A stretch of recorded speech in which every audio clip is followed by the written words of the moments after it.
I'm Katherine McColgan. I'm Manager of Administration and Programs with Carl.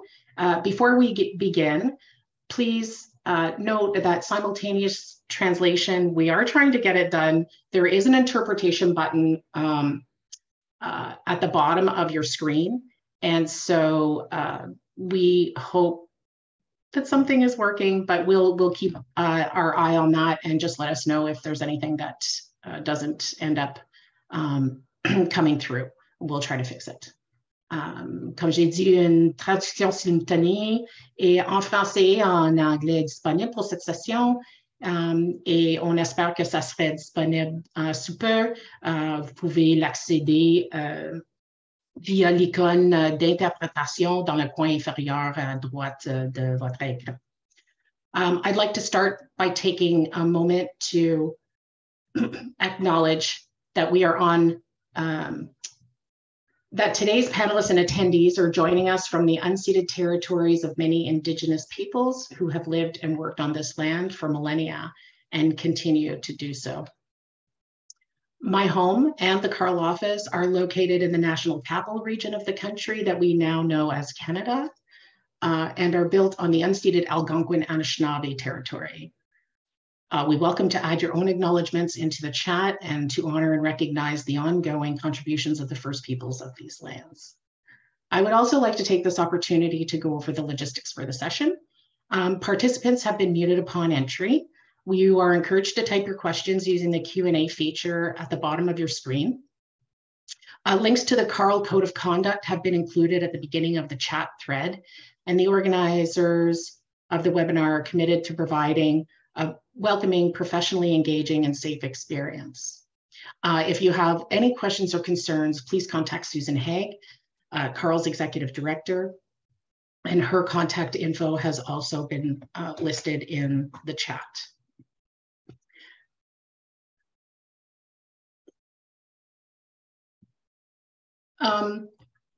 Auto-generated captions have been enabled for this webinar, which is also being recorded. And now, before I introduce you to our panelists, I would like to take a minute to provide an overview of the Carl Statistics Program and today's webinar. The Statistics Program is a national program that's existed since 1976 and was created to collect employee and salary data. 43 years later, there have been very many revisions and updates in the way that we collect our data, including moving to an electronic environment to collect that. We used to collect it on paper. We are here today to share ways in which institutions gather data to respond to the annual survey. Please note the webinar is to focus on the data collection process. If you have any questions about the survey tool, the data, questions or definitions, I'd invite you to email me directly after the webinar. My contact information will also be added into the chat. And please note that we are also planning to have an information session on the survey tool questions and definitions later in the fall. So more information on that to follow. Now I would like to introduce our panelists for today's session. Katherine McColgan is the Assessment and Special Projects Librarian at the University of Ottawa Library. Katherine received her MLIS from McGill University in 2006 and has worked in a variety of libraries since that time. Carissa Polishchuk is an assessment analyst at the University of Saskatchewan. Carissa has a Master of Science in Kinesiology and has worked as a research analyst for almost 20 years in various departments on campus. Carissa has coordinated the Carl Statistics for 10 years now. Juliette Sirard-Collet est bibliothécaire communication aux bibliothèques de l'Université de Montréal depuis 2016, où elle a également obtenu sa maîtrise en sciences de l'information la même année. So with that, shall we get to our questions for our participants today? So this one I will Carissa, I'll ask you to start, and then perhaps followed by Juliette and then Katherine. And my question is, how does the data collection process work at your institution? Make sure everybody can hear me. Well, for us, other than a couple of COVID years, our typical process is to start the data collection right after the end of our fiscal year. So beginning of the next fiscal year for us, which is in May. So regardless of when Carl sends the official invitation to complete the survey, and even regardless of the deadline that is set by Carl to submit the stats, we ignore all of that and begin collecting stats in May. So typically what I would do in the past is contact Carl in advance to ensure that no changes have occurred to the survey. And then we begin our 4-month data collection period, which takes us from May through August, with stats being due at the beginning of September internally. So this is not a Carl deadline. This is just an internal deadline that I tell everybody that I'm collecting data from. What I've done is at our institution is we've created an Excel template to help with the process. It lists all 100 plus stats that need to be collected, including the definitions that Carl provides. I've also included statistics from previous submissions, the previous year, to use as a reference point, just to help our contacts, the people that I'm contacting, to know what was provided in the previous year. The template also includes any footnotes that may have been included previously, and also some internal notes that may have been used to help describe how the number was derived for that particular year. And then across the stat at the end is the primary contact person for each data point. So it's very clear who needs to provide me with which data for our statistics for that particular year. So this Excel template, again, it's nothing special, but it's just trying to organize us, I guess, as a group. I email it to all of our contacts to record their stats. And basically, that email includes the specific fiscal year data that we're trying to collect. That is also included in the template, and that the internal deadline is included in the email as well. The process is that all of those stats end up coming back to me as the assessment analyst, and I basically review them for accuracy, consistency, inclusion of footnotes, just to make sure that we're providing, consistent stats each year. And then once Carl opens up the invitation to submit statistics online, we're usually ready to go right away, because it's usually a little bit later than when we're already completed our process. So it's my responsibility to officially submit those statistics online. Then I usually get a bit of a break, and we begin that process again at the start of the next fiscal year. En fait, le processus est relativement semblable à l'Université de Montréal. On est une grosse institution, on a 14 bibliothèques, 3 centres de conservation et 4 directions de services centraux, en plus de la direction adjointe à laquelle j'appartiens. Alors finalement, ce qu'on a fait, c'est le même principe qu'avec Carusa. On a des formulaires Excel pour chaque branche ou chaque direction qui nous donne les statistiques. On les envoie et à chaque année, on reprend les questions de l'année d'avant, à moins d'avoir eu une information comme quoi la statistique va changer.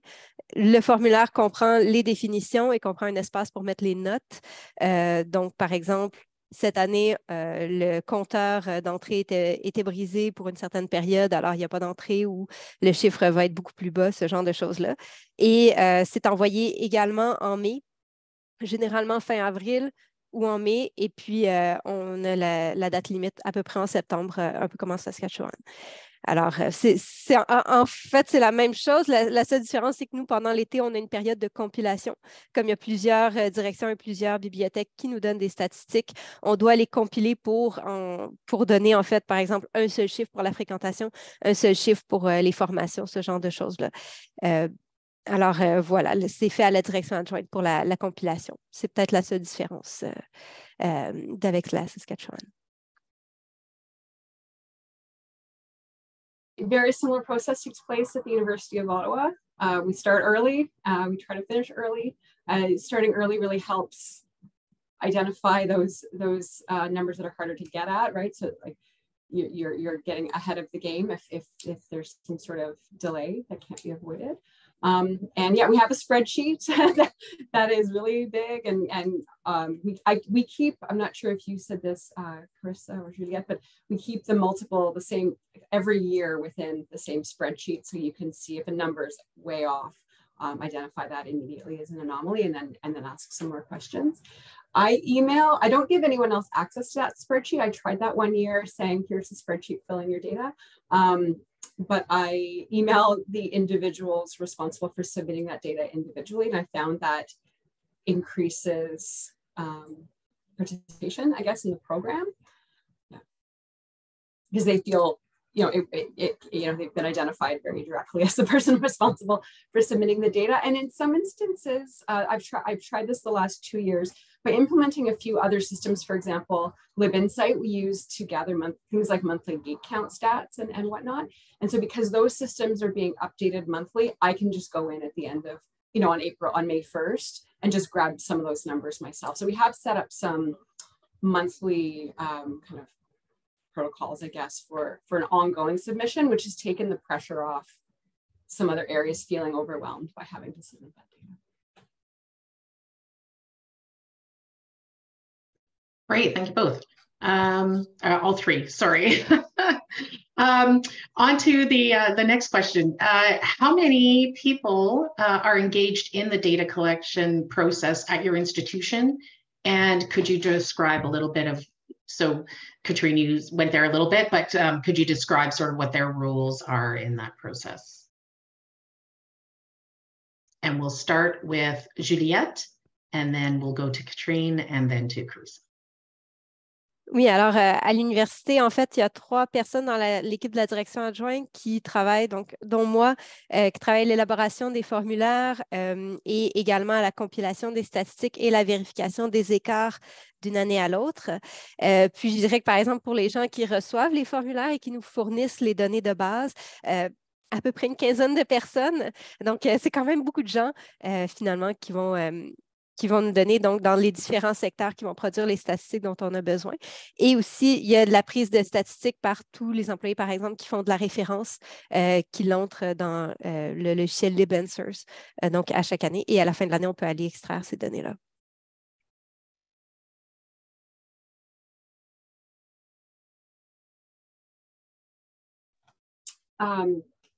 Well, yeah, same, lots. Lots of people are involved in submitting these numbers.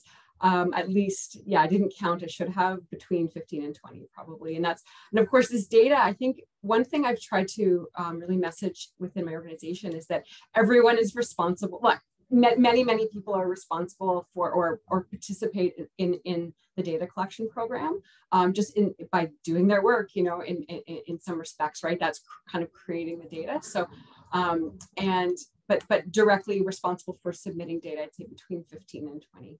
And like Carissa, they're identified, in our spreadsheet. So if we sort of know who, if something should happen, we know who to ask. I think it's very important that the organization have one person kind of accountable for coordinating the whole program.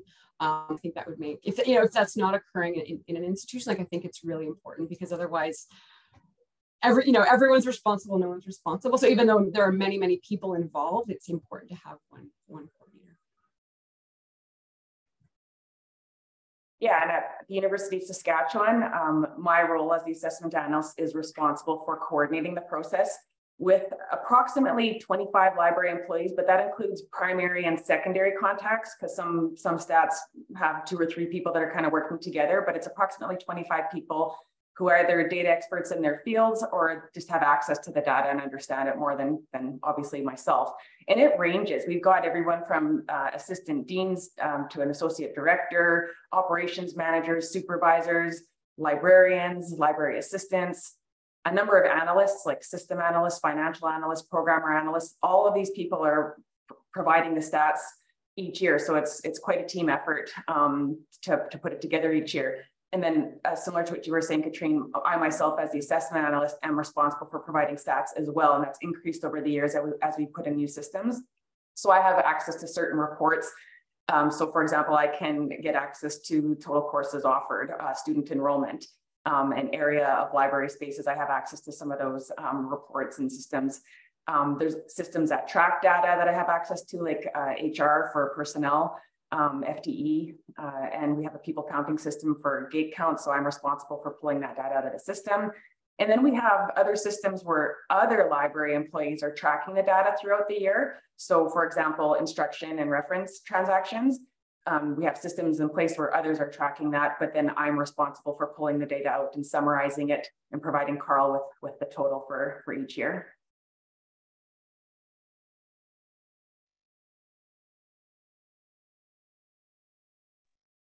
Et Juliette? I'm fairly certain are already answered. So about 15 people. Yeah, désolé. Wait. So what steps do you take to ensure that the data is submitted on time, and what best practices would you recommend?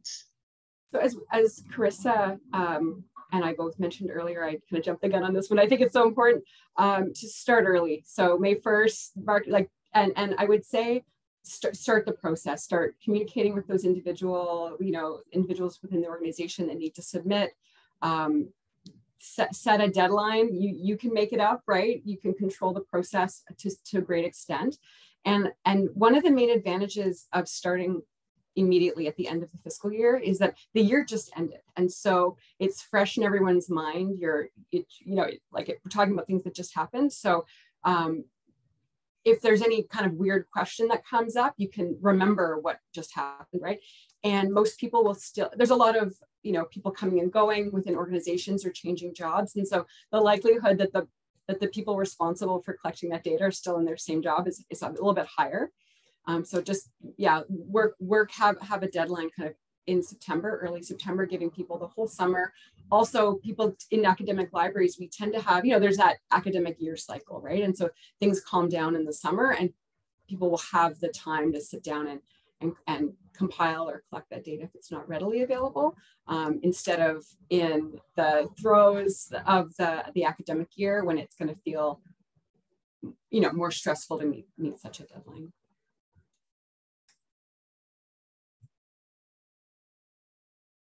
Yeah, and I think a lot of the similar things here too. So just to try and maybe add a couple of different things, or you mentioned it a bit earlier, Katrine, too, is trying to personalize the messages after a point. We actually don't send things out immediately to individuals. We send it out as a sort of a spam, just to make it easier instead of sending 25 separate emails. But then as I get closer to the deadline, I start sending in more reminders, and I'll send it directly to the person and include their name. And I also I place these reminders in my calendar too, so that I remember to remind people on a consistent basis.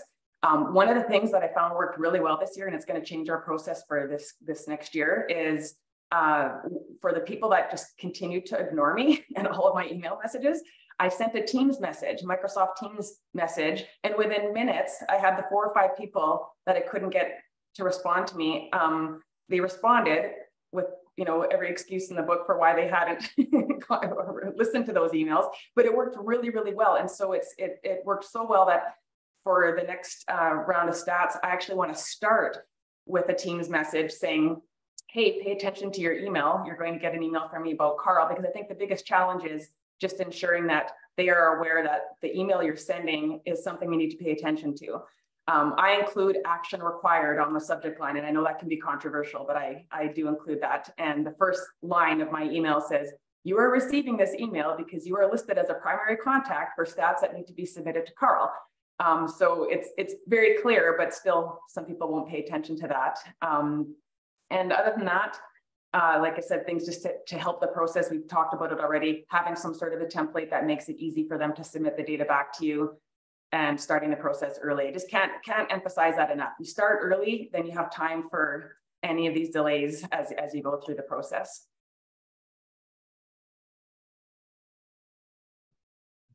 Effectivement, c'est le même côté pour nous.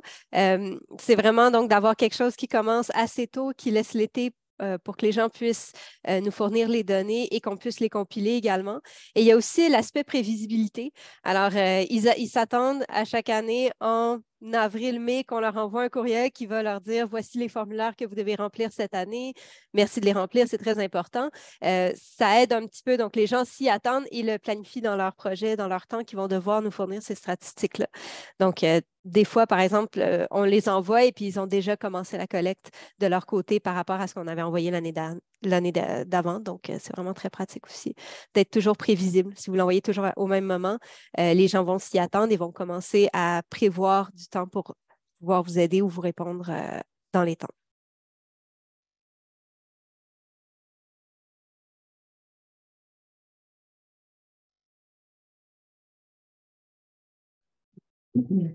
And okay, so starting with Carissa, what are we, so a lot of these questions, you know, we touched a little bit on them, I was saying, through various responses. And so, you know, we're just sort of drawing out a little bit more in some of these areas. So what we're wondering here is, what are your biggest challenges with this process? Are there particular questions that delay the final submission? And do you have any tips for institutions experiencing similar issues? So, Carissa, you just talked about, you know, that solution with teams in trying to get things going.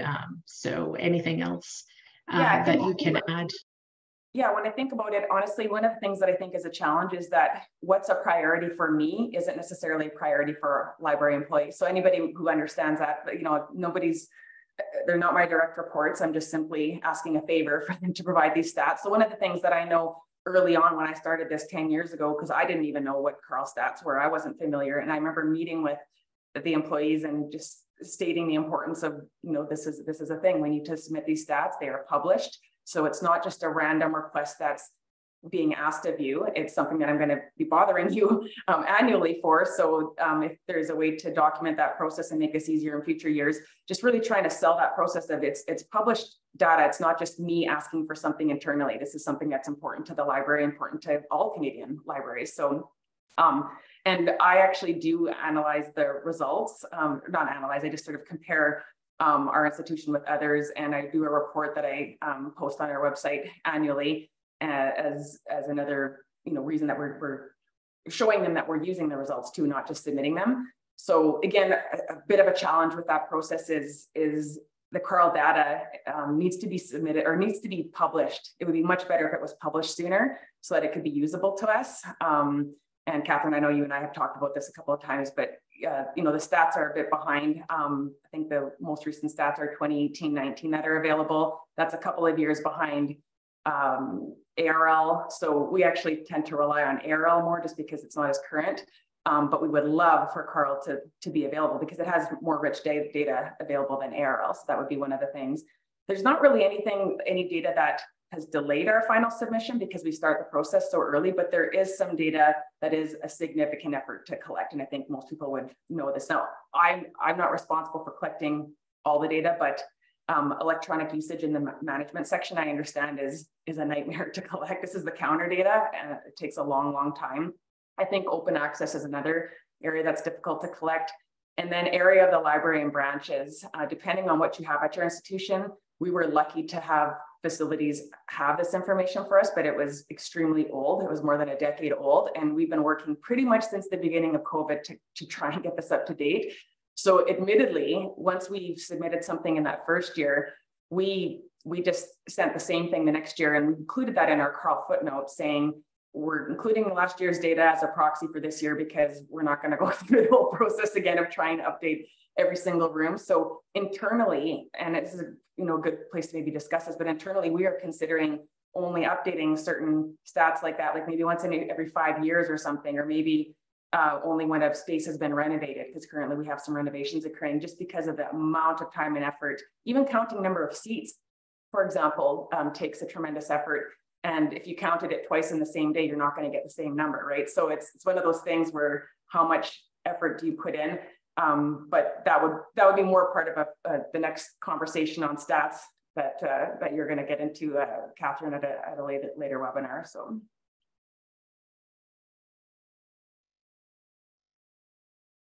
Oui, de notre côté, mais aussi, donc, un des problèmes, c'était aussi qu'on répond à 2 autres enquêtes. Donc, on répond à la CRL et à BCI, qui est au Québec.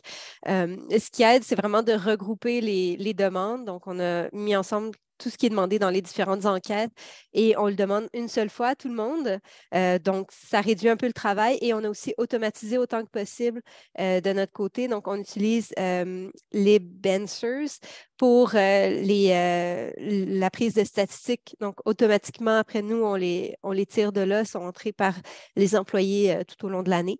Alors, pour eux, ça fait une question de moins à laquelle il faut répondre à la fin de l'année.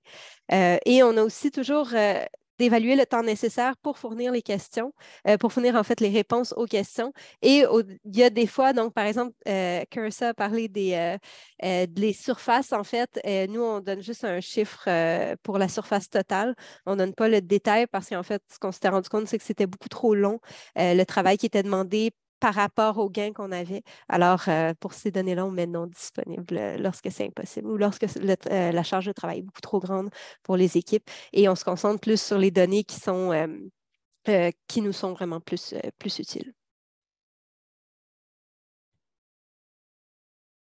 One of the, I don't know if it's necessarily a challenge, but one of the, I guess it's a challenge, that because library systems are evolving, as you get new library systems online or on board, sometimes you have to like re-envision how to collect this specific data requirement from the new system. So that's maybe a challenge for individuals, different individuals, right? Every year as they're maybe getting new systems.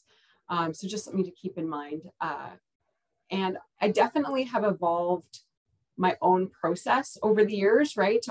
And don't think about it as needing to solve the whole mountain, of the Carl stats all at once. You climb a mountain one step at a time. And so I've kind of focused on, there was one area that needed some attention within my organization, and we needed to come up with a process about how we're going to gather this number. And so I consulted with the people involved in that specific piece of data. We had a small working group, right? We really had to resolve that problem, and it took some time, but in the end, I'm much more confident about that piece of data that we're reporting on. And I think organizationally we are too. And so, bit by bit, right, we kind of take pieces that are challenging and address them in an ongoing way.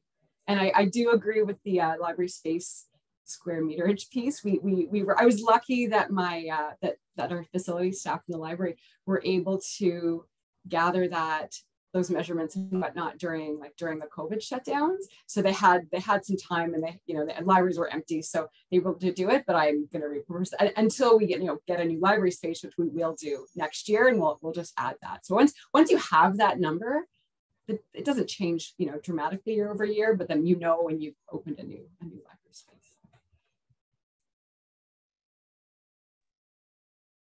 Yeah, thanks everyone.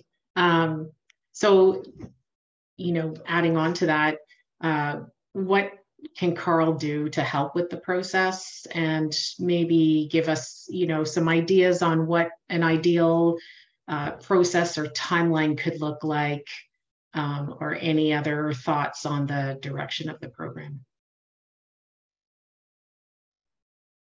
Mais je pense qu'il y a 2 points principaux. La première chose, c'est bien sûr la prévisibilité des questions à chaque année.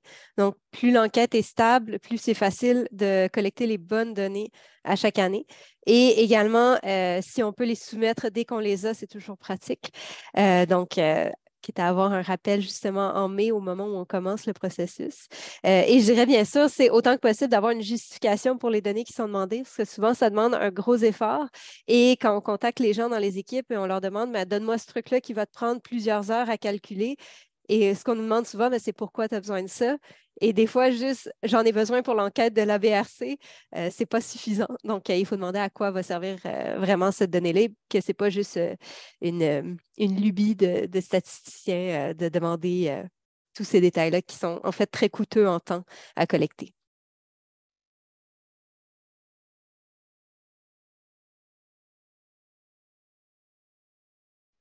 I really like the new web submission form, so that that helped certainly. I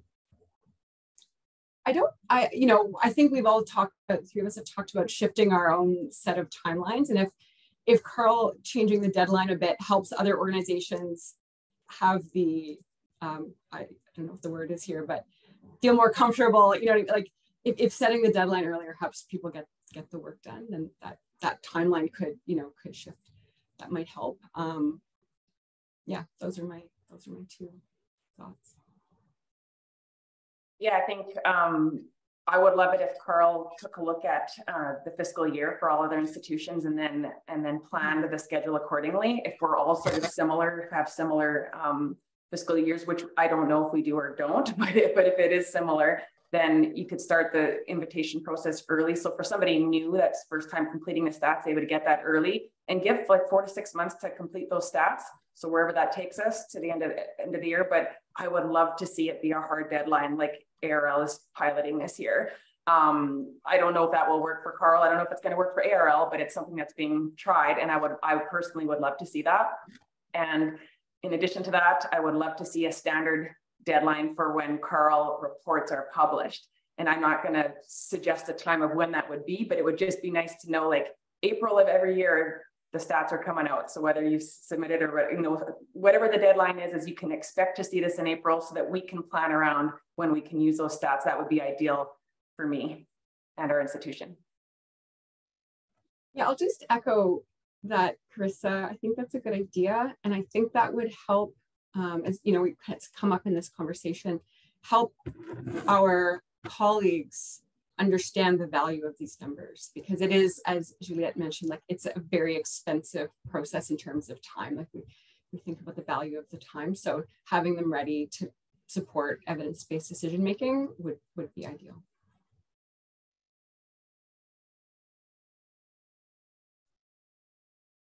Great.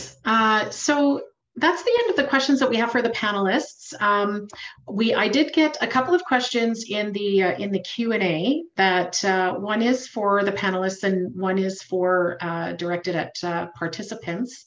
So the first one for the panelists, it's a question. It says both Ottawa and Saskatchewan are ARL members. So do you collect ARL and CARL simultaneously? Yeah, I can say we do, and we follow a very similar process. So my emails go out like pretty much within a minute of each other. You're collecting ARL stats, here's the process. If it's CARL stats, here's the process. 2 separate spreadsheets that look very similar. And yeah, we just follow the same process for consistency. Yeah, they're very similar. I start the process at the same time. One piece that I might do if it's the exact same thing, like the gate count or information interlibrary loan might be one that's exactly the same. I just ask for it once. I don't ask separately, right, to reduce. But yeah, we just get started soon.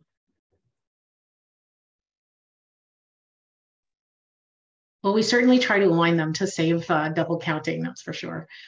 Then we have a general question for all attendees. It is there anyone using a dedicated or specialized online tool to collect stats inputs rather than using spreadsheets or emails?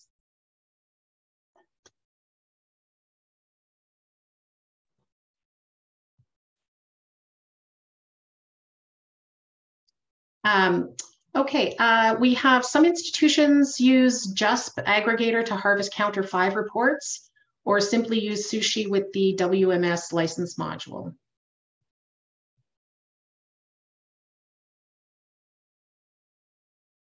Might be a little too technical and may have to go out to some folks that do I'd be happy, Jean-François, to gather that question and maybe throw it out to the stats list for some thoughts on how that's being collected. And then we have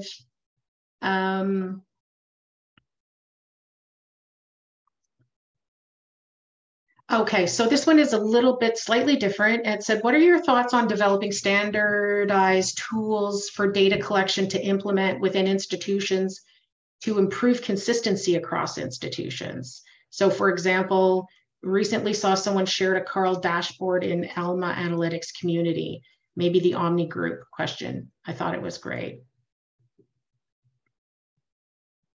I think it's something that we have talked about at CARL for a while in finding some ways that we can do some sort of a shared platform. I think the tool that we're developing with the statistics is eventually sort of in that 3rd or 4th iteration is going to be getting us to an interactive tool where users will be able to mine down in other institutions' data as well, with, you know, to look at some comparator statistics and that kind of thing. So that takes a lot of other work to make that happen, but that's sort of one of our ultimate goals. Have any of you done any kind of this work that you've shared with others? Yeah, okay. Oh, and then there's a comment that I found the CARL survey easy to move over to Excel for sharing with team members, but not the ACRL survey. Any tips? Might have to talk to ACRL and what kind of platform they're using. How do you collaborate with your peers at other institutions to share knowledge about gathering data for the survey and for difficulties in interpreting the survey?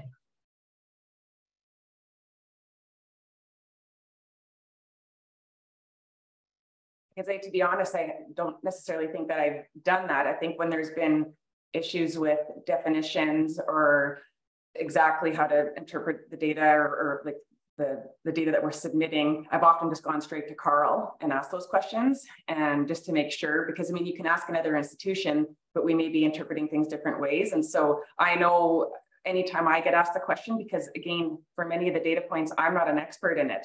So somebody's asking me something about counter stuff, I have no idea.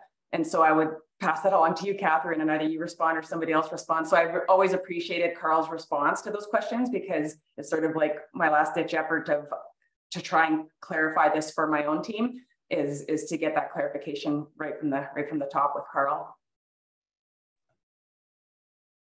I'll echo what Carissa just said and add that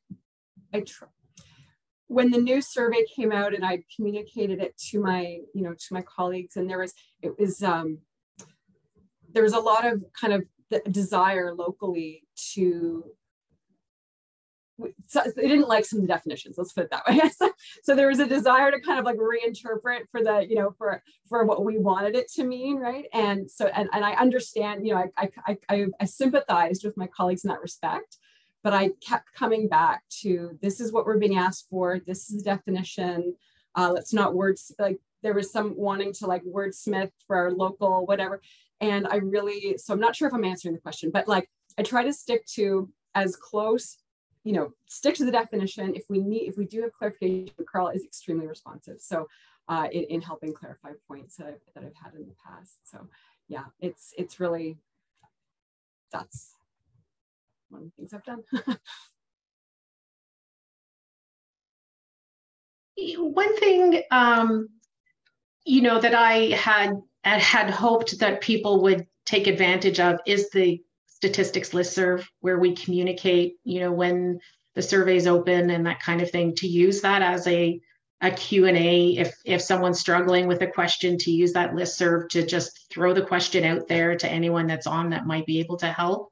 Often in the past, I have taken a message that I've received from someone and put it out to the list anonymously, posing that question to get the community's feedback on how they would answer that question. So there is that availability as well. If people may feel a little bit shy to be throwing out their question, you know, openly onto the listserv, I'm quite happy to do that on your behalf in an anonymized way, and to gather some feedback on the list in those means. But please, you know, the listserv is fantastic for letting people know, you know, when surveys are open, but we invite anyone that's on there to please, you know, feel free at any time to communicate out with your colleagues on things and questions and those kinds of things. You know, we had set up some questions that we wanted to ask participants, but participants are just keep throwing in questions for the panelists to answer. Maybe we need to schedule another, I don't know, a community call or something, and maybe we could throw out a series of questions just in a community call setting or something like that to talk a little bit more about the processes with the survey tool and collection, you know, and sharing some ideas on what's happening. So we might be able to get to a couple of those questions, I think. I'll just ask one more question that was posted in the Q&A here, and it's, How could we share the survey clarifications that have been provided by Carl more broadly? So that's a really good question. When it's a question that it's not a pointed, it seems very institutional specific question, then I do try to make a point to share the response out with the list because it's of general information. I think it's of general information for those that are completing the survey.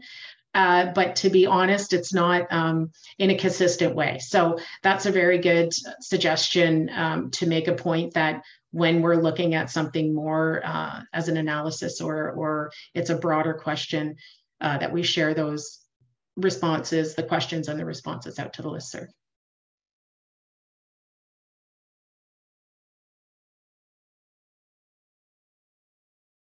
Okay, so I think we will throw this one question out to attendees, and that is, what do you find are your biggest challenges with the process? And are there particular questions that delay the final submission? Do you have any tips for institutions experiencing, any kind of similar issues?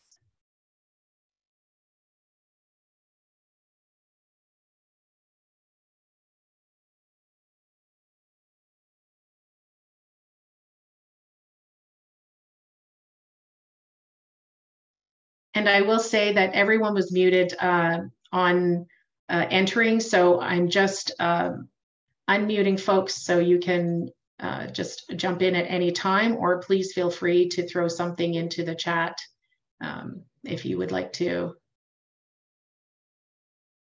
provide some feedback.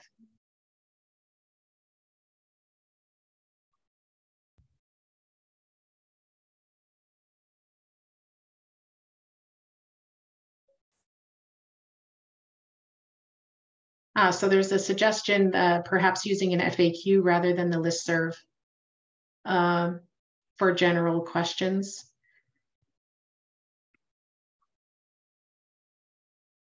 Okay, I see some folks I'll just ask the panelists, are you looking at the chat from participants? Maybe I'll just mute myself, and I wonder if any one of you want to jump in with any comments or responses to anything that's being put in there. And just, I can just add to the comment from Clara. I mean, we're not as big as U of T, but I think in a similar situation where some data is very simple and easy to collect, and we can pretty much be confident that it's 99.9% accurate. And then there's just other data that has so many things to consider. And we spend a lot of time trying to make sure that everything is as close to the definition as possible, but it always does cross my mind, are we doing everything exactly the same way? Because even though we're putting a ton of effort into it, we could be counting it completely different than what U of T is counting it. And so that does always play into my mind too, which makes it interesting when we're doing that comparator analysis, looking at other institutions and wondering, are we truly lower or higher than these other institutions, or is it simply just the way that we're providing our data? And I'm not sure how to make that process better, but I do think some of these clarifications that we just spoke about, Catherine, with having an FAQ or just if the questions that I've asked in the past, if some of those get spread out to the listserv, all of those things I think will help, make things more consistent across all institutions, I think, moving forward.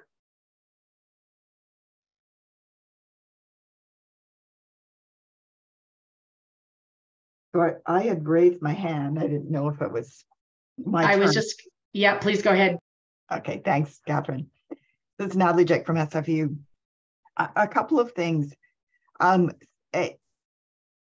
has just said, yeah, some stats are easy and some are hard, and I wholeheartedly agree with that. I wonder about if we did have something like an FAQ, sharing some of the queries we're using. Like if most of us are using counter stats, would it be helpful for people to share the actual queries they're using in counter? And that might actually just lead to a bit more consistency around what we're doing. The other thing is the dreaded title and physical item count. Like, we've made up a process at SFU using ALMA stats and starting with 245 fields. But if somebody else had a similar search, like I think it would be helpful to share that data or those queries across libraries that might help.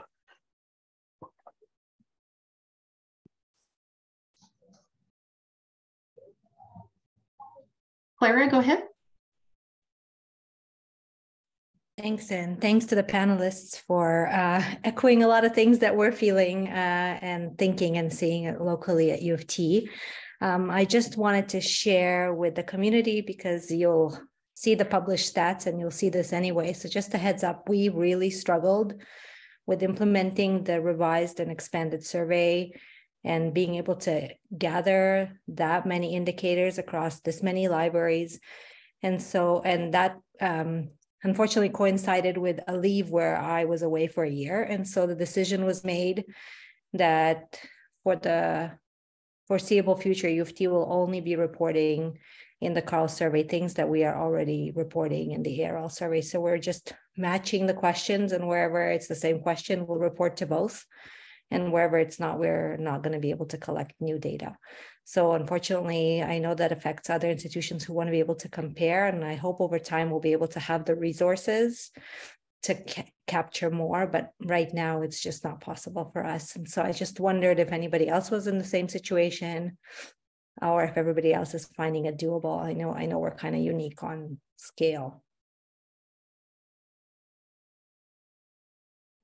En fait, on a la même situation à l'Université de Montréal. Même si on est plus petit que l'Université de Toronto, on a quand même certaines données qui étaient demandées donc, dans d'autres enquêtes. On les donne bien sûr à la BRC, mais certaines données, on ne les fournit pas tout simplement parce qu'on n'a pas l'équipe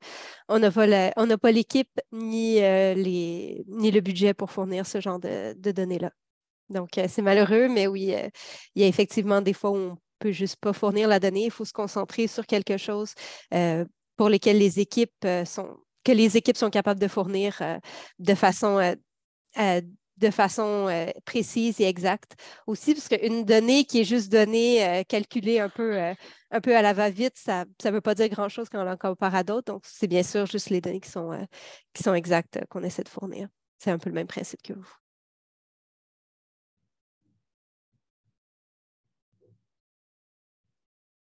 Oksana, I see you're unmuted. Did you have a question you wanted to pose?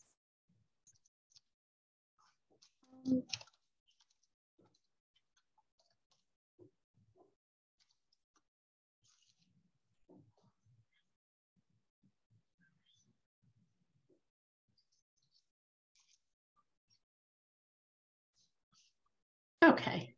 And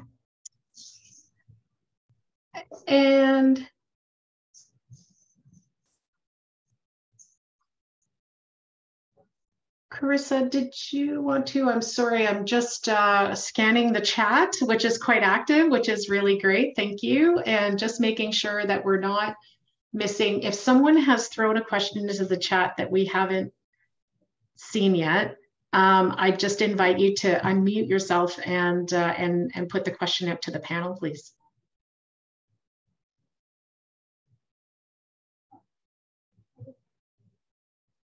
Catherine, I was just going to say it's not maybe so much questions coming in, but I think one takeaway that I'm taking from this experience is there's a lot of interest in people wanting to get together and kind of have a community to discuss this. Like I've done this for 10 years, but it doesn't mean that it's easy. It's a challenge. And in particular, these new stats continue to be a challenge. And I think instead of working in isolation, I'm seeing people are suggesting ways that we can get together as a community, talk about these things, come up with positive new ways to move forward. So I'm taking that away as a real positive.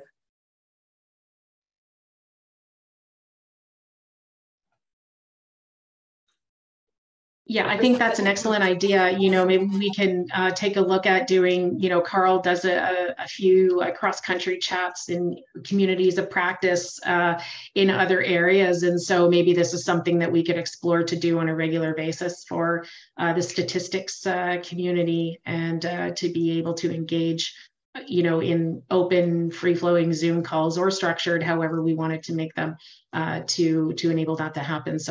So thanks very much for all of the comments and questions. I just wanted to echo what Carissa just said about it not being easy. I've been thinking throughout this panel that, we're kind of up here as the three panelists, and but it's not an easy process at U Ottawa kind of either, right? Like, really want to reiterate, we just, you know, I have this spreadsheet, I send these emails, I beg my colleagues for their data. And I know any of the my U Ottawa colleagues that might be on the Zoom today might be thinking, she asked me for something like way last minute, like there's no, you know, so that's true too, right? So the process is certainly not perfect here.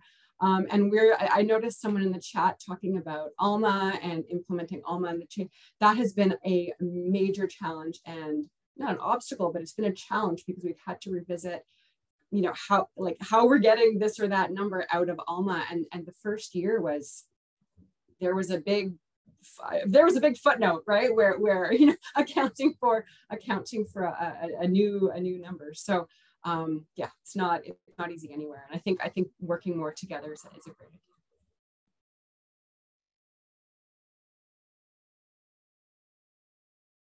idea. Great.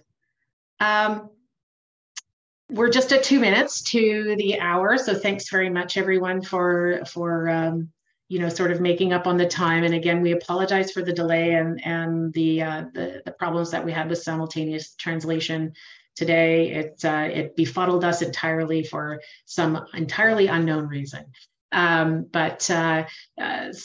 I just want to thank all of the panelists for joining us today for this call. I'd like to thank all of the participants too. It was really engaging, and I'm still watching the chat happening here coming in. So this is really good. We will be circling back on some things with everyone, and of course, you know, stay tuned for some more information on the CARL statistics information session coming up in the fall. And with that, I think I will say, have a great rest of the week, everyone. Bye.